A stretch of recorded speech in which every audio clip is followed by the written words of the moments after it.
మామిడికాయ మెంతి బద్దలు చేసుకుందాము. తొక్క తీసి చిన్న చిన్న ముక్కలు చేసుకోవాలి. ఇలా ఈ సైజు ఉంటే చాలు. ఇలా ముక్కలు చేసుకున్న తర్వాత ఈ మెంతులు, ఎండుమిరపకాయలు వేయించి పొడి చేసుకోవాలి. ముందుగా ఇవి మిక్సీ జార్లో వేసుకోవాలి, మెత్తగా చేసుకోవాలి.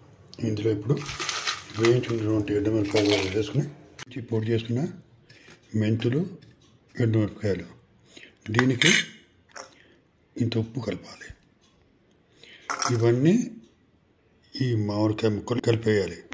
ఇప్పుడు దీనికి ఆవాలు, మెంతులు, ఇంగువతోటి పోపు పెట్టుకోవాలి.